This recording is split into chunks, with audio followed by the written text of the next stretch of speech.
Why am I even scared? The hammer falls even when no one is holding it? Jesus, I never believed that story at first. I mean, how can a hammer just swing on its own? But listen, if you ever hear metal striking metal in an empty place, don't wait to confirm it. Run, because we didn't. There's an abandoned forge just outside town. Everybody knows it. Nobody ever goes close.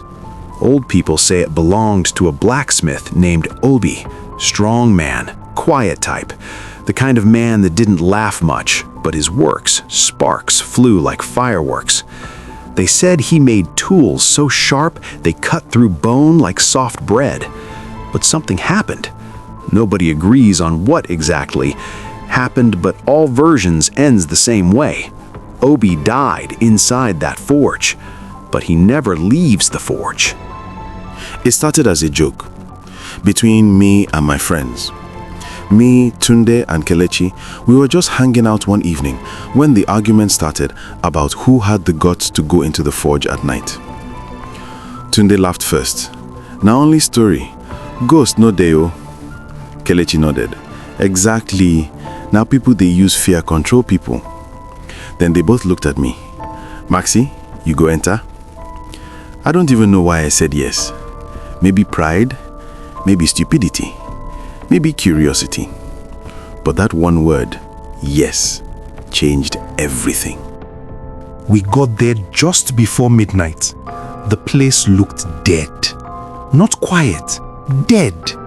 The kind of silence that feels like something is watching you keep quiet. The forge stood there, old broken roof, rusted metal everywhere. The door was slightly open. That alone should have told us to go back. But no, Tunde pushed the door. It creaked open slowly, and immediately we heard a sound. Clang! Something hit metal inside. We froze. Nobody spoke. Kelechi whispered, "Wind." But there was no wind. Not even a leaf was moving. We stepped in. The smell hit first. Burnt iron and something else, something old. The place was dusty, but the center where the anvil stood was clean. Too clean, like someone still used it. Then, clang! Louder this time, right in front of us. The hammer lying on the anvil moved. Jesus, moved? Just a little, but enough. Tunde laughed nervously. "You see, Ham?" Nobody answered, because we all saw it. Then the temperature dropped. Not small, like someone opened a freezer. I could see myself breathing like bye-bye. Inside a broken forge? Tell me how that makes even sense. Kelechi stepped back. "I don't like this. Who sent me?" Then we heard it, breathing. Heavy, close, but nobody was there. Then, clang, clang, clang. The hammer started hitting the anvil, fast, hard, aggressive. Sparks burst out of nowhere. "Run!" I shouted. But Tunde didn't move. He was staring at the anvil, like something had grabbed his attention. I followed his eyes, and that's when I saw it. A shape, faint at first, like smoke forming into something human, standing behind the anvil, holding the hammer, but it had no head. The figure became clearer, broad shoulders, muscular arms, holding a glowing hammer. But where the head should be, there was nothing there, just darkness. Yet it was looking at us. I don't know how, but I felt it, watching, judging, angry. Then it lifted the hammer, slowly, deliberately, and slammed it down. Clang! The ground shook. Tunde snapped out of it. "Run!" We turned to the door, but it slammed shut. I shouted, "Jesus, I don't die." By itself? Kelechi started crying, "Open am." I pulled the handle. The sound again behind us. Clang, clang, clang. Slow now. Closer. Heavy footsteps followed. Metal scraping, like something dragging chains. I turned. That was my biggest mistake. The figure was walking toward us. Each step, sparks burst from the ground. The hammer glowed brighter, and then it raised it up, then swung.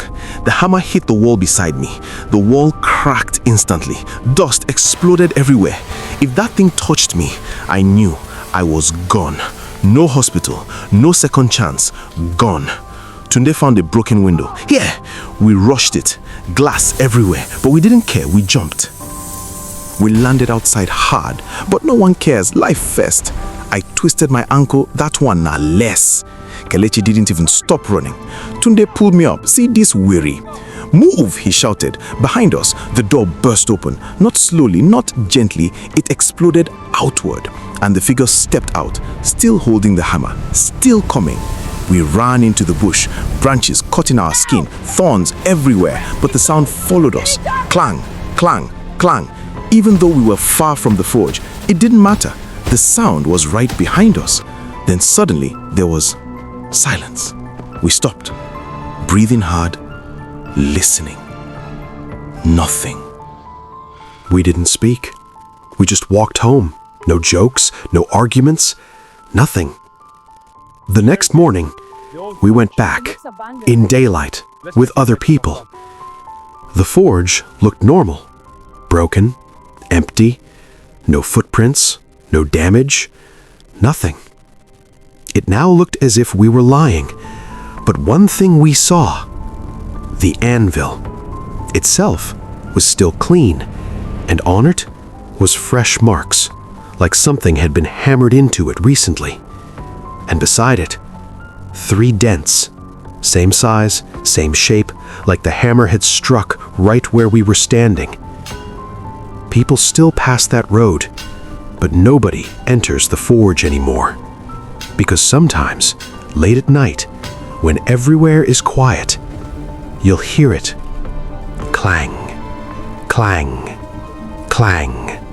Steady, patient, waiting. And if you're foolish enough to go inside, you won't just hear the hammer.